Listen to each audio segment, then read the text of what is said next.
Good morning बच्चों।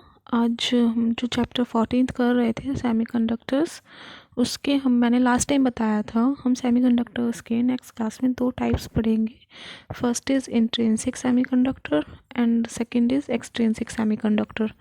तो अभी हम फर्स्ट कंटिन्यू करते हैं, इंट्रिंसिक सेमीकंडक्टर। इंट्रिंसिक सेमीकंडक्टर्स में क्या कौन से सेमीकंडक्टर्स की बात, पहले तो सेमीकंडक्टर्स आप सबको आई थिंक समझ आ गया होगा लास्ट क्लास से कि होते क्या हैं। वो वो मटेरियल्स या फिर वो डिवाइसेस जिनमें इंसुलेटर और कंडक्टर्स दोनों की प्रॉपर्टीज़ होती हैं। ठीक है, मैंने आपको बताया था हमारा यहाँ ऊपर कंडक्शन बैंड होता है, नीचे वैलेंस बैंड होता है। तो कंडक्शन और वैलेंस बैंड के बीच में हमारा एक एनर्जी गैप होता है। अगर आपका energy gap less than 3 electron volt है, ठीक है, और ग्रेटर देन 1 इलेक्ट्रॉन वोल्ट है, तो ये वाला जो केस है किसका हो जाएगा, सेमीकंडक्टर्स का हो जाएगा। क्योंकि अगर 3 इलेक्ट्रॉन वोल्ट से ज़्यादा का अगर बैंड गैप है, इट मीन्स कंडक्शन बैंड और वैलेंस बैंड बहुत दूर दूर हो जाएंगे, इनके बीच का जो गैप है वो ज़्यादा बड़ा हो जाएगा। और जब गैप ज़्यादा हो जाएगा तो इलेक्ट्रॉन्स कंडक्शन वैलेंस बैंड से कंडक्शन बैंड में मूव नहीं कर पाएंगे, तो हमारे पास फ्री इलेक्ट्रॉन्स नहीं होंगे कंडक्टिविटी के लिए। ठीक है, और अगर ये 1 इलेक्ट्रॉन वोल्ट से डिस्टेंस कम होगा, मीन्स ये ओवरलैप कर जाएगा, तो जो कंडक्शन बैंड होगा वो भी इलेक्ट्रॉन से पूरी तरह से फिल होगा, जैसे कि वैलेंस बैंड था। ठीक है, तो उसमें हमारी कंडक्टिविटी हाई हो जाएगी। पर सेमीकंडक्टर्स में क्या होता है कि because of the intermediate energy gap कुछ small number of electrons can move in conduction band है, सो तो the resistance of the conduction band is not so high as in the insulators. ठीक है, तो फर्स्ट जो हम intrinsic semiconductors पढ़ रहे हैं, सेमीकंडक्टर्स में आपको एक चीज़ और बताई थी कि यहाँ पे हम हमेशा क्रिस्टल की बात करेंगे, है ना। एटम वाले चैप्टर में हम हमेशा आइसोलेटेड एटम की बात करते थे, ठीक है, आइसोलेटेड सिस्टम की, बट यहाँ पे हम एक पूरे क्रिस्टल की बात करेंगे। हम एक खाली एक सिलिकॉन एटम या एक जर्मेनियम एटम की बात नहीं करेंगे, पूरे क्रिस्टल की बात करेंगे। तो इंट्रिंसिक सेमीकंडक्टर्स वो सेमीकंडक्टर्स होते हैं जिनके क्रिस्टल्स में सारे ही एटम्स प्योर होते हैं। अगर मैंने कोई एक सिलिकॉन ले लिया, एक एग्जांपल लिया सिलिकॉन का, तो जब मैं सिलिकॉन का क्रिस्टल बनाऊंगी तो उसमें सारे ही एटम्स जो होंगे उस क्रिस्टल में सिलिकॉन के ही होंगे, कोई अदर एटम आके उसमें रोल प्ले नहीं करेगा। ठीक है, तो इंट्रिंसिक सेमीकंडक्टर्स हमारे प्योर सेमीकंडक्टर्स होते हैं जिसमें कोई भी इम्प्योरिटी नहीं होती है, विदाउट एनी इम्प्योरिटी। ठीक है, these are the pure semiconductors, और इनके एग्जांपल हैं सिलिकॉन, जर्मेनियम। ये देखो, जो सिलिकॉन होता है आपका, इसका एटॉमिक नंबर होता है 14।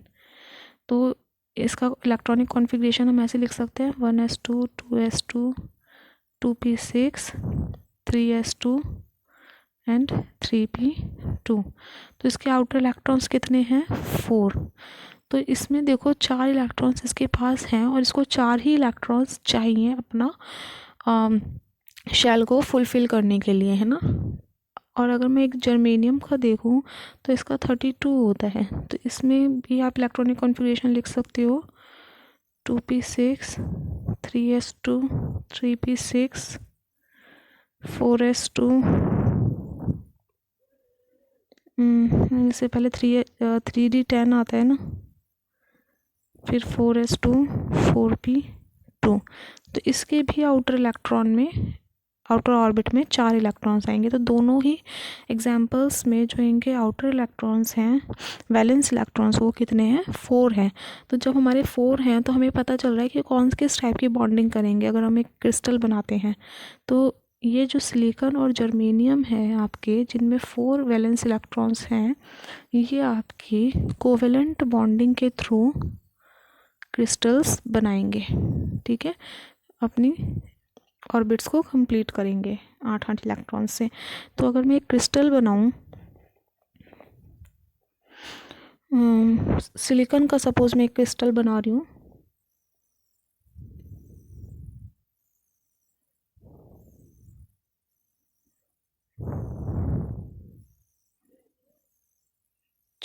ठीक है, ये सारे हमारे सिलिकॉन के एटम्स हैं।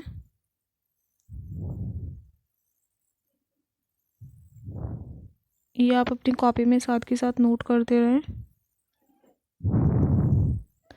इनके हमारे 4 वैलेंस इलेक्ट्रॉन्स हैं।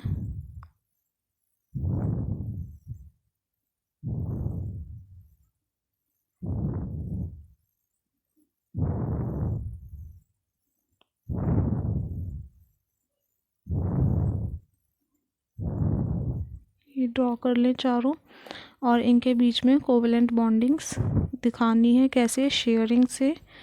ये अपने अपने इलेक्ट्रॉन शेयर करेंगे इस टाइप से, ठीक है, एक दूसरे के साथ। देखो जो ये नीचे वाला है, अब यहाँ पे भी कोई और होंगे तो इनके साथ ऐसे शेयरिंग हो जाएगी। देखो इनके अब 8 कंप्लीट हो गए ना इलेक्ट्रॉन्स।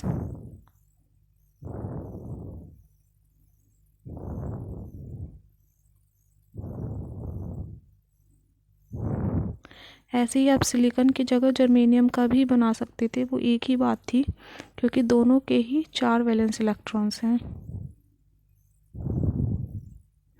ठीक है, तो ये किसका है? सिलिकॉन का एक पूरा क्रिस्टल बन गया है। और ये क्रिस्टल जो है आपका सिलिकॉन का, ये किस पे है? आप टेम्परेचर, जो सबसे इम्पॉर्टेंट चीज़ है इसमें, ये अभी हमारा 0 केल्विन टेम्परेचर पे सिलिकॉन का क्रिस्टल फॉर्म हुआ है। ठीक है, ये ड्रॉ कर लेना सारे। तो आपके इस 0 केल्विन पर देखो सारे ही इलेक्ट्रॉन्स एक दूसरे के साथ बॉन्डिंग्स में इन्वॉल्व हैं। मीन्स यहाँ पे आपका कोई भी फ्री इलेक्ट्रॉन नहीं है। इस टाइम पे हमारे पास कोई भी फ्री इलेक्ट्रॉन नहीं है। अगर हमारा कोई भी फ्री इलेक्ट्रॉन नहीं है तो इस टाइम पे सिलिकॉन जो क्रिस्टल है इसमें कंडक्टिविटी पॉसिबल नहीं हो पा रही है 0 केल्विन के लिए। इसीलिए इस टाइम पे जो ये सेमीकंडक्टर है it will behave as a insulator. तो ये इम्पॉर्टेंट पॉइंट है। एट 0 केल्विन इंट्रिंसिक सेमीकंडक्टर, चाहे वो सिलिकॉन क्रिस्टल है चाहे वो जर्मेनियम क्रिस्टल है, will behave as a insulator at 0 Kelvin, because in this all the electrons are in the valence band. Not a single electron excited in the conduction band for the conductivity. ठीक है, इस time पे सारे अपने valence band में ही हैं। कोई भी यहाँ से कंडक्शन बैंड में इलेक्ट्रॉन नहीं एक्साइट हुआ है। ठीक है, 0 उस पे केल्विन पे जब टेम्परेचर आपका 0 केल्विन है। और अगर हम इसके टेम्परेचर को बढ़ाते हैं, कैसे बढ़ाएंगे? By giving the thermal energy. ठीक है, अगर हमने यहाँ पे वैलेंस बैंड में जो इलेक्ट्रॉन्स हैं उनको थर्मल एनर्जी प्रोवाइड की, तो उस थर्मल एनर्जी की वजह से कुछ इलेक्ट्रॉन्स वैलेंस बैंड से एक्साइट होकर अपनी ये जो बॉन्ड्स हैं इनको क्या कर देंगे? ब्रेक कर देंगे। ठीक है, इन बॉन्ड्स को तोड़कर कुछ इलेक्ट्रॉन्स, कुछ का मतलब बहुत ही कम, कोई 100 में से कोई 5-7, ठीक है, 5-7 इलेक्ट्रॉन्स फ्री होके अपने वैलेंस वो कंडक्शन बैंड में चले जाएंगे और वहाँ जाके कुछ कंडक्टिविटी स्टार्ट कर देंगे। ठीक है, तो ये जब हमारा कुछ ये हम कह रहे हैं ना जो थर्मल एनर्जी दे रहे हैं, तो टेम्परेचर इंक्रीज़ हो रहा है। कितना टेम्परेचर इंक्रीज़ हो रहा है? वो भी बहुत कम टेम्परेचर पे, means at by giving suppose 27 degree Celsius means 300 kelvin पे। ठीक है, या फिर आप कह सकते हो एट रूम टेम्परेचर पे। अगर हमने टेम्परेचर इंक्रीज़ कर दिया 0 केल्विन से, टेम्परेचर हम 300 केल्विन पे ले आए, इंक्रीज़ करा टेम्परेचर, तो थर्मल एनर्जी मिली। थर्मल एनर्जी के मिलने से कुछ इलेक्ट्रॉन्स यहाँ से फ्री हो गए। ठीक है, और वो जो फ्री हुए वो इलेक्ट्रॉन्स, ये हमारा सपोज वैलेंस बैंड है, ये आपका वैलेंस बैंड है, यहाँ पे ये इलेक्ट्रॉन थे, ये आपका कंडक्शन बैंड है, ये इस टाइम पे खाली है 0 केल्विन पे। ठीक है, इनके बीच का जो एनर्जी गैप है, ये याद रखना, energy gap for the intrinsic, मतलब इंट्रिंसिक एक्सट्रिंसिक तो नहीं, फॉर प्योर सिलिकॉन। ठीक है, प्योर सिलिकॉन के लिए जो एनर्जी गैप होता है, ये थोड़ा शॉर्ट में लिख लेती हूँ, आगे डायग्राम बनाना है। वो 1.1 इलेक्ट्रॉन वोल्ट होता है फॉर सिलिकॉन, और ये 0.72 इलेक्ट्रॉन वोल्ट होता है फॉर जर्मेनियम। ठीक है, तो अगर हम सिलिकॉन का एग्जांपल ले रहे हैं तो वो अपने आप ही अंडरस्टूड है कि आपका जो एनर्जी गैप है वो 1.1 इलेक्ट्रॉन वोल्ट का है। अगर मैंने यहाँ पे थर्मल एनर्जी दे दी तो यहाँ से कुछ इलेक्ट्रॉन जो वैलेंस बैंड के इलेक्ट्रॉन्स थे, कौन से वैलेंस एनर्जी, वो अपर एनर्जी लेवल था जो वैलेंस बैंड का, वहाँ से लोअर एनर्जी लेवल पे आ जाएगा कंडक्शन बैंड के। ठीक है, कुछ इलेक्ट्रॉन्स जो हमारे यहाँ पे फर्स्ट ये थे इलेक्ट्रॉन्स, वो नीचे वाले इलेक्ट्रॉन्स आपके सेम रह जाएंगे, नीचे वाला जो लेवल पे थे एनर्जी लेवल पे इलेक्ट्रॉन्स, और यहाँ पे आपके इन इलेक्ट्रॉन्स की जगह होल क्रिएट हो जाएंगे। ठीक है, ऊपर वाले इलेक्ट्रॉन्स जो हैं वो अब एक्साइट होके थर्मल एनर्जी लेके और ये कंडक्शन बैंड में चले गए हैं। ठीक है, जब अपनी जगह इन्होंने खाली करी तो वहाँ पे क्या रह गए, होल्स रह गए, होल्स क्रिएट हो गए, होल्स। ठीक है, अब आप क्या सोच रहे हो कि इसमें जो हमारी कंडक्टिविटी हो रही है, हमारी जो करंट फ्लो कर रहा है अब, तो वो क्या सिर्फ इन्हीं इलेक्ट्रॉन्स की वजह से है? नहीं, वो हमारे जो यहाँ पे होल्स क्रिएट हुए हैं वैलेंस बैंड में, वो करंट जो है वो उनकी वजह से भी है। यही पढ़ते हैं हम सेमीकंडक्टर्स में कि आई जो करंट है आपका, it is due to the both hole and electrons. ठीक है, जो होल्स होते हैं वो भी आपके करंट को फ्लो कराने के लिए वो क्या होते हैं, इम्पॉर्टेंट होते हैं, या फिर उसके लिए रोल करते हैं करंट फ्लो के लिए। ठीक है, और इसका मैं अगर क्रिस्टल बना के दिखाऊं आपको, जो मैंने ये पीछे क्रिस्टल बनाया था एक, तो आप सपोज कर लो यहाँ से ये रब कर देती हूँ, आप सपोज़ कर लो कि अगर मैंने टेम्परेचर इसका इंक्रीज़ करके 300 केल्विन पे कर दिया यहाँ पे, तो ये जो ये वाला इलेक्ट्रॉन था इसने अपना ये वाला बॉन्ड तोड़ दिया और ये इलेक्ट्रॉन यहाँ पे कहीं बीच में चला गया, यहाँ फ्री इलेक्ट्रॉन हमें यहाँ पे मिल गया। ठीक है, अब जो ये फ्री इलेक्ट्रॉन्स हैं ये मूव कर रहे हैं क्रिस्टल में और करंट फ्लो करा रहे हैं, और जब ये इलेक्ट्रॉन यहाँ से फ्री हुआ तो इसकी जगह यहाँ पे एक होल क्रिएट हो गया। ठीक है, तो ये आपका रूम टेम्परेचर का सिलिकॉन क्रिस्टल है। ठीक है, सेम आप ऐसे ही बना लोगे, बस एक को बॉन्ड को ब्रेक करते हुए दिखा दोगे, और ये जो इलेक्ट्रॉन है ये क्या है आपका, thermally generated free electron, thermally generated free electron है। ठीक है, फिर आपको इसमें आगे क्या पढ़ना है, जो आपके होल्स और इलेक्ट्रॉन्स का आपको कंसेप्ट अभी समझ आ गया होगा थोड़ा सा, तो अब आपको पढ़ना है कि जितने नंबर ऑफ इलेक्ट्रॉन्स होंगे हमारे किसी भी क्रिस्टल में, और जब वो अपने फ्री इलेक्ट्रॉन्स में कन्वर्ट होंगे, मीन्स जितने भी नंबर ऑफ हमारे फ्री इलेक्ट्रॉन्स हैं हमारे किसी भी क्रिस्टल में, उतने ही नंबर ऑफ होल्स होंगे हमारे उस क्रिस्टल के अंदर। It is valid for only intrinsic semiconductors. ठीक है, जैसे कोई भी यहाँ पे क्रिस्टल था हमारा, ये वाला जो क्रिस्टल था, अगर यहाँ से ये वाला इलेक्ट्रॉन भी फ्री होता है तो यहाँ पे एक और होल क्रिएट हो जाते हैं। ये वाला इलेक्ट्रॉन यहाँ फ्री होके चला गया तो यहाँ पे एक और होल क्रिएट हो गया।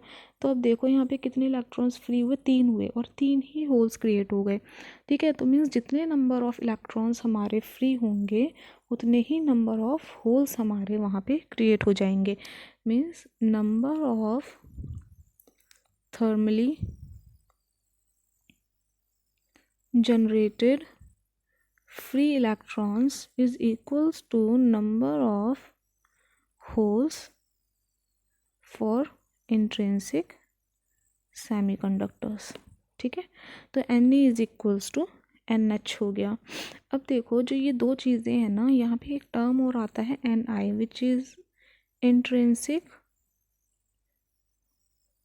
कंसंट्रेशन, या फिर आप इसको कह सकते हो इंट्रिंसिक चार्ज कैरियर्स या चार्ज कैरियर डेंसिटी।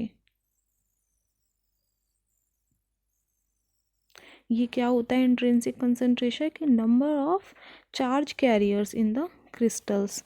जितने नंबर ऑफ़ इलेक्ट्रॉन्स हैं या जितने नंबर ऑफ़ होल्स हैं वो हमारे इक्वल होंगे नंबर ऑफ़ चार्ज कैरियर्स के। किसी भी क्रिस्टल में जो इलेक्ट्रॉन्स और होल्स होते हैं उन्हीं को ही हम क्या बोलते हैं, चार्ज कैरियर्स बोलते हैं।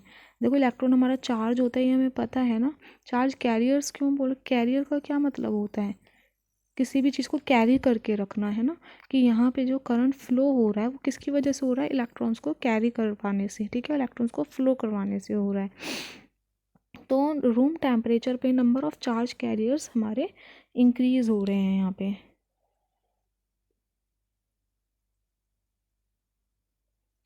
तो यहाँ पे इंट्रिंसिक कंसंट्रेशन इंक्रीज़ होगी एट द रूम टेम्परेचर।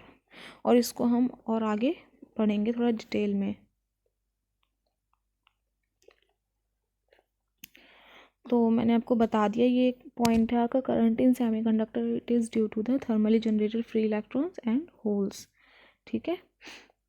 तो और देखो जो करंट हमारा इलेक्ट्रॉन्स की वजह से जनरेटेड होता है उसको हम लिखते हैं IE, और जो करंट हमारा होल की वजह से जनरेट होता है उसको लिखते हैं IH, ठीक है। और टोटल करंट किसी भी सिस्टम में, किसी भी क्रिस्टल में, मतलब किसी भी सिस्टम में ही कितना टोटल करंट हमारा फ्लो हो रहा है वो क्या होता है आपका, टोटल करंट को हम आई नेट से लिख सकते हैं। It is due to the current due to holes and current due to the electrons, this is the net current,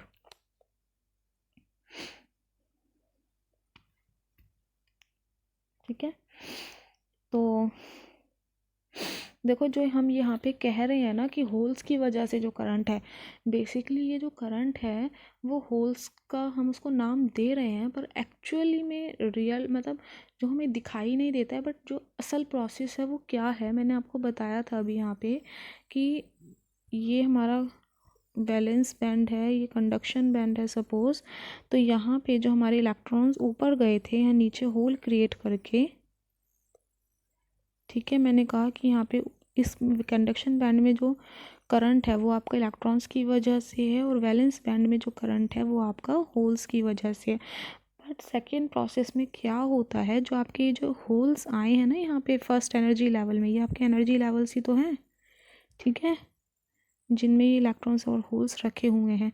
तो सेकेंड प्रोसेस, सेकेंड स्टेप में क्या हो जाता है, जो इन सेकेंड लेवल पे जो इलेक्ट्रॉन्स हैं ये हमारे ऊपर आ जाते हैं, मूव कर जाते हैं, और जो ये ऊपर वाले होल्स हैं ये इनको नीचे शिफ्ट करा देते हैं, ठीक है, जिससे कि अब सेकेंड टाइम पे जब इसको और एनर्जी मिले या फिर और थर्मल एनर्जी मिले तो ये वाले इलेक्ट्रॉन्स अगेन ऊपर जा सकें, और जो ये ऊपर वाले इलेक्ट्रॉन्स थे ये और ऊपर चले जाएं, और नीचे वाले लेवल पे यहाँ से इलेक्ट्रॉन्स एक्साइटेड होके, ये वाले इलेक्ट्रॉन्स एक्साइटेड होके जम जाएं। तो बेसिकली जो वैलेंस बैंड में जो करंट प्रोड्यूस हुआ था, it is due to the motion of these electrons from the lower energy level to higher energy level, ठीक है, due to the motion of these electrons which we have assume that the current in the valence band is due to the holes, but real में वो किसकी वजह से, इन electrons की वजह से है, ठीक है। तो यहाँ पे देखो करंट ये हो गया net current IE plus IH हो गया। तो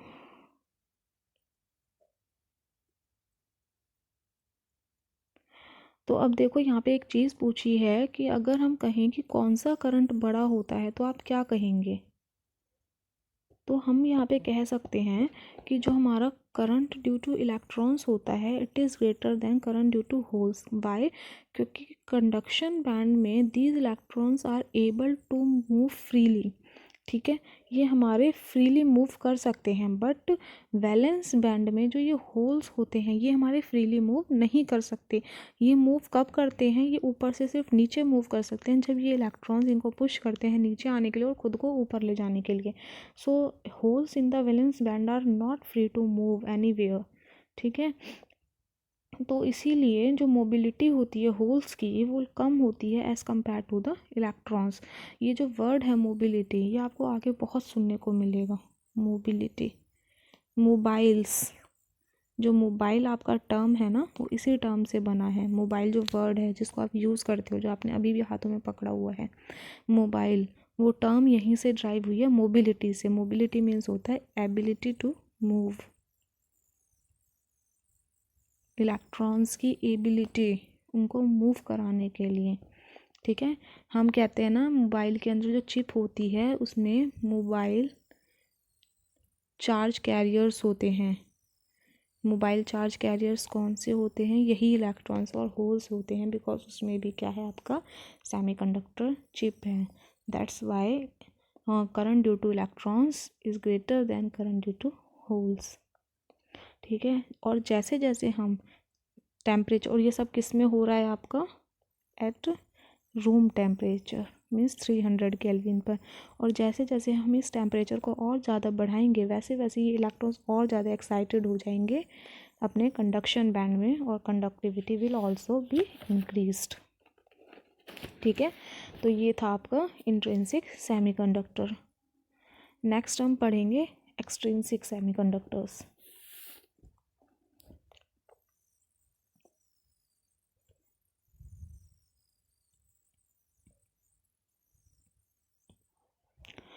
अब देखो जो इंट्रिंसिक सेमीकंडक्टर्स हैं उनमें हमने सिर्फ रूम टेम्परेचर तक की ही बात की है।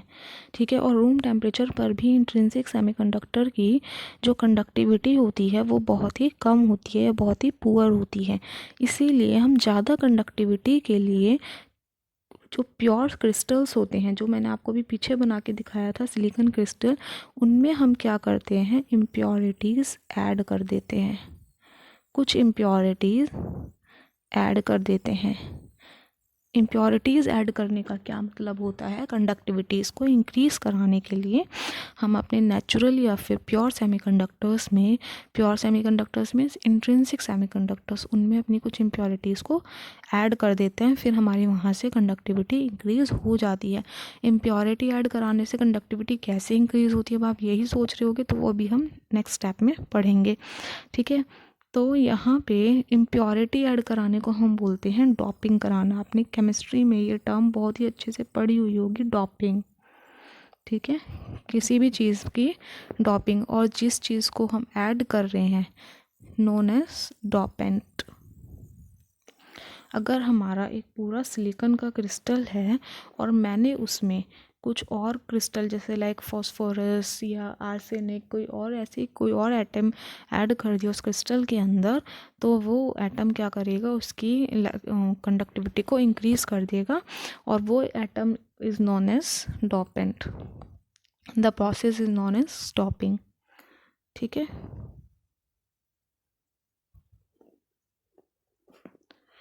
जैसे कि इसमें अभी बताया हुआ है कि अगर हम किसी भी कोई भी एक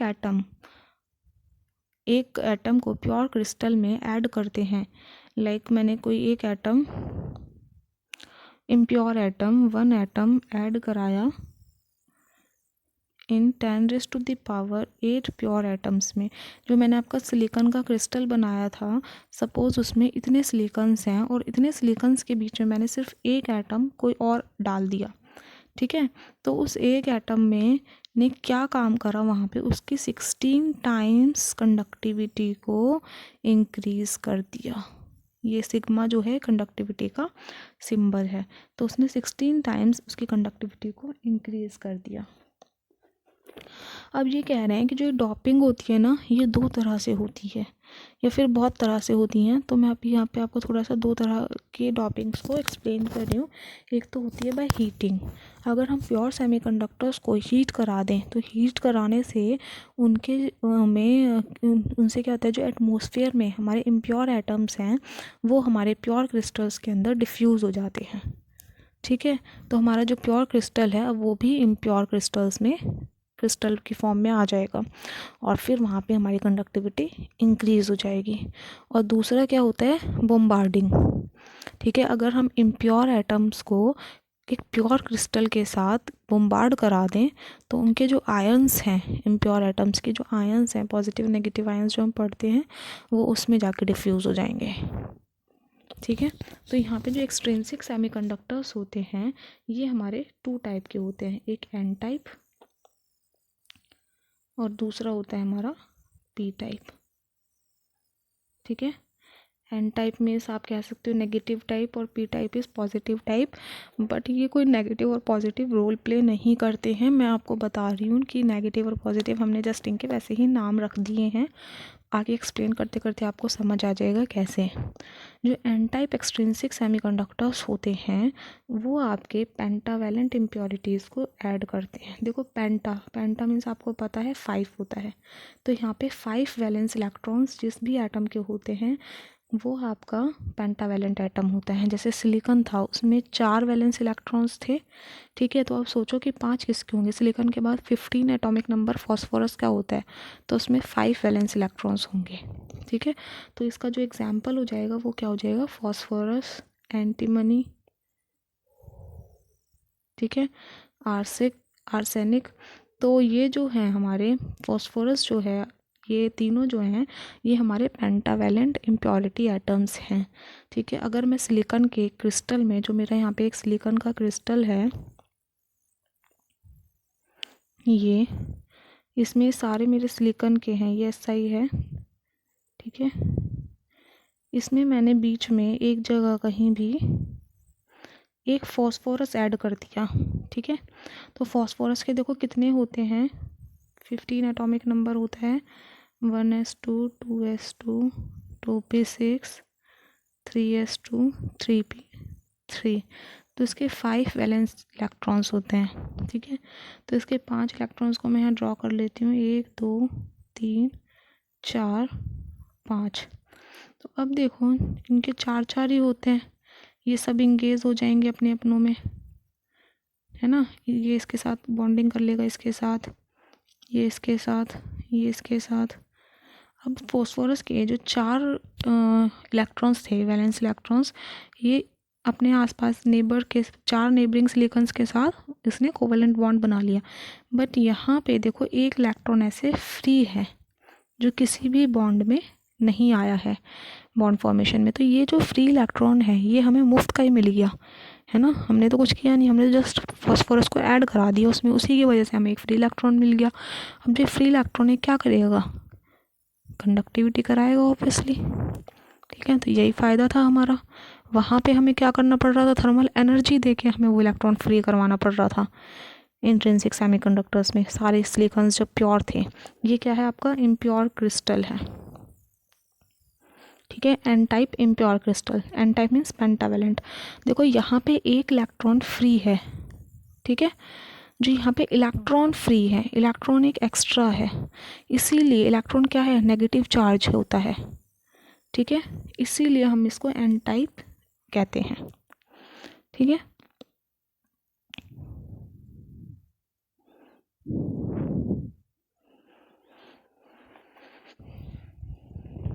तो यहाँ पे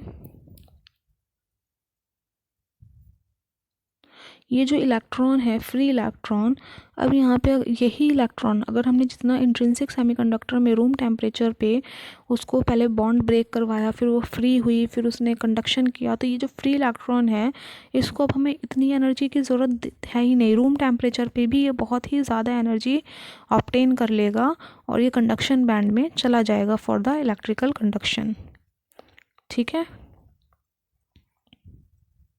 तो जैसे जैसे जितनी ज़्यादा हम डॉपिंग करते हैं उतनी ही ज़्यादा हमारी जो कंडक्टिविटी है वो हमारी इंक्रीज़ होती जाती है।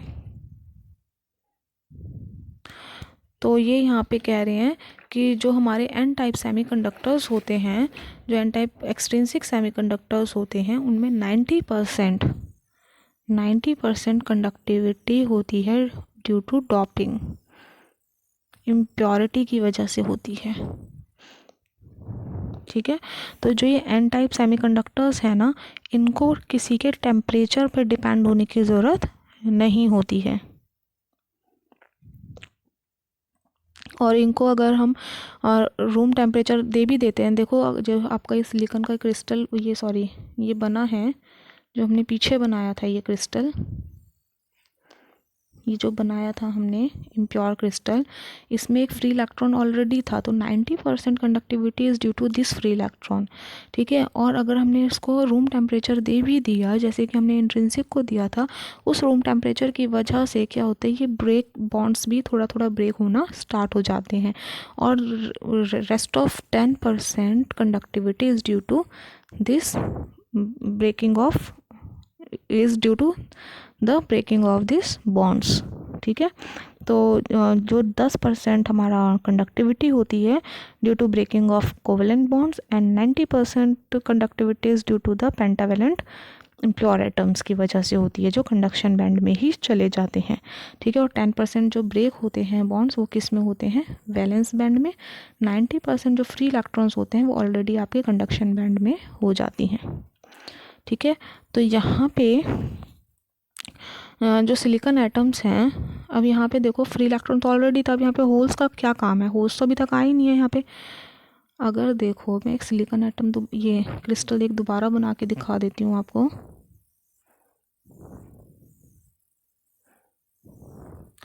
ये सिलिकॉन के हैं,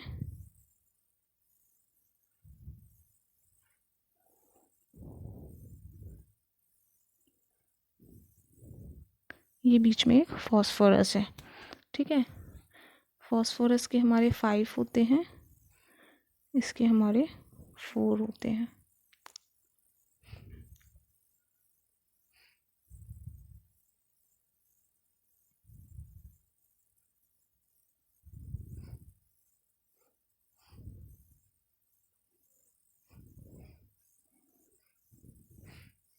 ये इसने अपनी कोवेलेंट बॉन्ड्स बना ली एक दूसरे के साथ।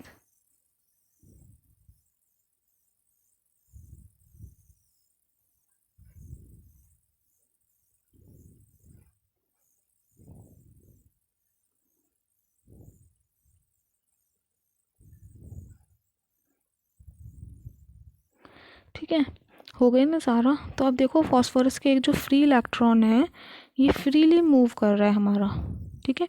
ये किसी से आपका बाउंडेड नहीं है, तो ये आपका किस में है, कंडक्शन बैंड में फ्रीली मूव कर रहा है ये वाला फ्री इलेक्ट्रॉन एक, ठीक है। यहाँ पे आपका वैलेंस बैंड है।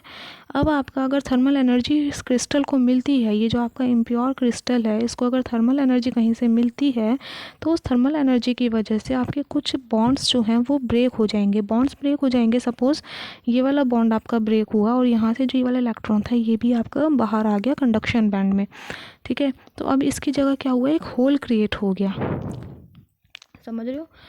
पर ये जो होल है ये तभी क्रिएट होगा जब इसको थर्मल एनर्जी मिलेगी, और वो कोई ज़रूरी नहीं है। पर हम अगर इसमें जैसे जैसे डॉपिंग्स करेंगे वैसे वैसे इलेक्ट्रॉन्स हमें फ्रीली मिलते जाएंगे, बट उस टाइम पे होल्स नहीं मिलेंगे। होल तभी मिलेंगे वैलेंस बैंड में जब हमारी यहाँ पे थर्मल एनर्जी होगी।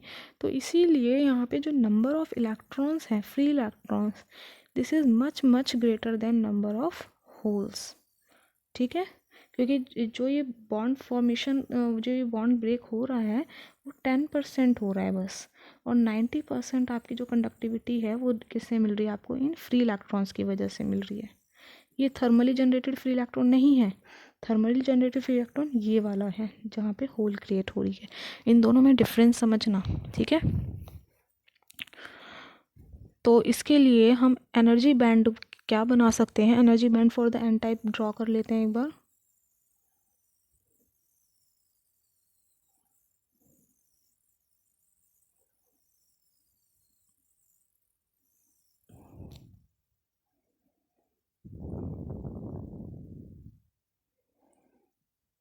यहाँ पे देखो ये आपका कंडक्शन बैंड हो गया,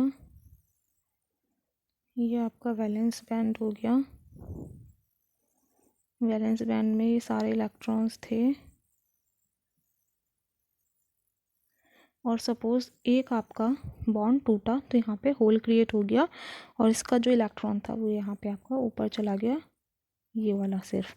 और बाकी के इलेक्ट्रॉन्स सारे किसकी वजह से हैं, डॉपिंग की वजह से हैं यहाँ पे कंडक्शन बैंड में, ठीक है। ये आपका कंडक्शन बैंड हो गया। अब यहाँ पे एक ड्रॉ होता है डोनर लेवल। ये क्या है आपका, डोनर लेवल जो इलेक्ट्रॉन्स डोनेट कर रहा है, मीन्स फॉस्फोरस का जो एक फिफ्थ इलेक्ट्रॉन होता है, जो फ्री इलेक्ट्रॉन होता है फॉस्फोरस का, जो किसी भी बॉन्ड्स के साथ नहीं बनता है, तो उसको ही वो इलेक्ट्रॉन कहाँ पे होता है, हमेशा इस डोनर लेवल पे होता है, और ईजिली फिर वो कंडक्शन बैंड में चला जाता है by getting low ionisation energy. और वो लो आयोनाइजेशन एनर्जी क्या होती है, देखो मैं थोड़ा लिख देती हूँ, आप कंफ्यूज मत होना। कि जो फिफ्थ इलेक्ट्रॉन होता है of phosphorus shown by donor level and getting low ionization energy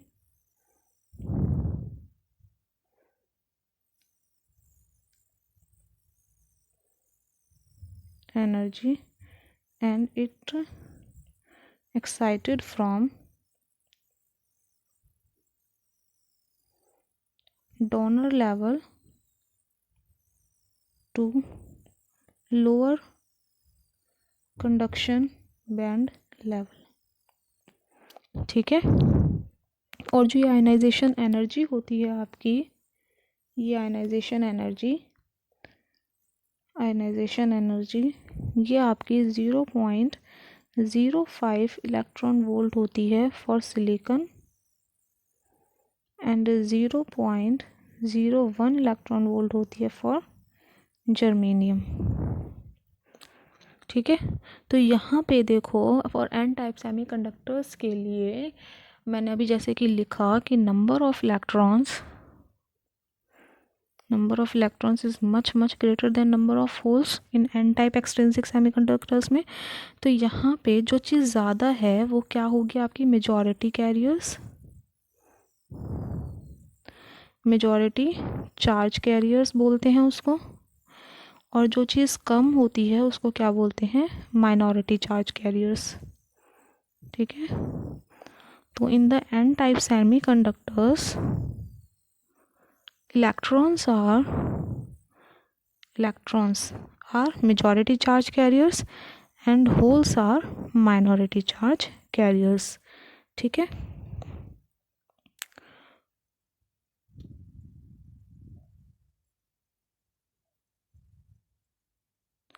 तो यहाँ पे देखो जो आप ये पढ़ रहे हो ना, ये अभी नेक्स्ट हम पी टाइप जो पढ़ेंगे उसमें इसका अपोजिट हो जाएगा, क्योंकि पी टाइप जो सेमीकंडक्टर्स होते हैं इनमें मैं थोड़ा सा आपको वो दे देती हूँ इंट्रो।